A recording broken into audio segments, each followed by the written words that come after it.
اگلی ایپیسوڈ میں فجر کے بابا کو جو معلوم ہوتا ہے کہ فجر اسی ہاسپٹل میں ہے جہاں پر ان کا دشمن ایڈمٹ ہے، جو کہ مینٹل ہاسپٹل ہے۔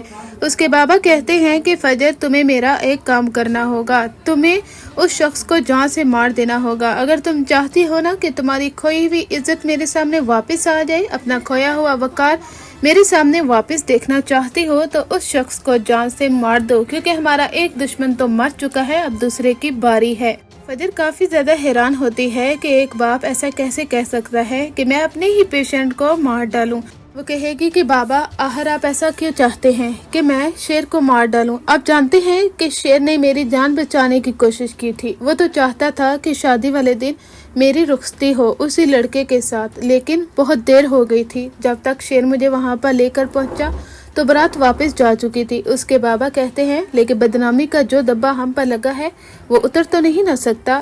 فجر کہتی ہے کہ بابا لیکن شیر نے تو پوری کوشش کی تھی، یعنی ابھی تک اس کے باپ کو نہیں معلوم کہ وہ شیر نہیں تھا جو بگا کر لے کر گیا تھا، وہ فہد تھا، جان بچانے والا اور عزت بچانے والا شیر تھا، اور آگے جا کر یہ حقیقت کھلے گی۔ اب فجر اپنے ہی باپ کے سامنے کہہ دیتی ہے کہ بابا آپ کا جو حکم ہے وہ مجھے منظور ہے، اگر اس طریقے سے میری کھوئی ہوئی عزت آپ لوگوں کے سامنے واپس آ سکتی ہے تو ٹھیک ہے، میں تیار ہوں شیر کو مارنے کے لیے۔ لیکن فجر کی آنکھوں میں کچھ اور ہی ہوتا ہے۔ وہ کہتی ہے کہ اگر ابھی میں نے کہہ دیا کہ میں اسے نہیں ماروں گی تو اس کے دشمن جاگ سکتے ہیں اور ہر کوئی شیر کو دوبارہ سے اسی حالت میں جھونکے گا، اسی لیے کسی کی جان کو بچانے کے لیے مجھے اب یہ جھوٹ بولنا ہوگا۔ ادھر جب وہ ہاسپٹل میں آتی ہے، شیر جو کہ آہستہ آہستہ زندگی کی طرف واپس لوٹ رہا ہے، وہ کہتا ہے کہ فجر تم بھی مجھے جان سے مار دینا چاہتی ہو نا؟ وہ اس کے سر پر کچھ گملہ یا کوئی چیز اٹھا کے مارتا ہے، جس سے فجر کے سر سے خون بہنا شروع ہو جاتا ہے۔ وہ کہتی ہے کہ تم نے مجھ پر ہی حملہ کیوں کیا، مجھے ہی کیوں مارنا چاہتے ہو؟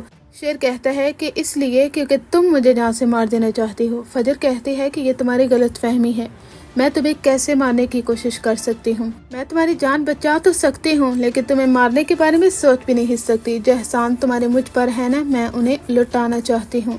اور ایک ایسا شخص جو عورتوں کی عزت کے لیے کھڑا ہو جاتا ہے، جس نے فہد سے میری جان بچائی، کیا اس شخص کو میں مارنا چاہتی ہوں؟ شیر کہتا ہے تو پھر یاد رکھنا، میری جان بچاتے بچاتے تم بہت بڑی مشکل میں پھنس سکتی ہو اور یہاں تک کہ تمہاری جان بھی جا سکتی ہے۔ فجر کہتی ہے کہ میری جان چلی جائے لیکن تمہاری جان کسی کو لینے نہیں دوں گی۔ وہاں پر شیر کافی زیادہ امپریس ہوتا ہے اور حیران بھی کہ کیا فجر اس سے محبت کر بیٹھی ہے۔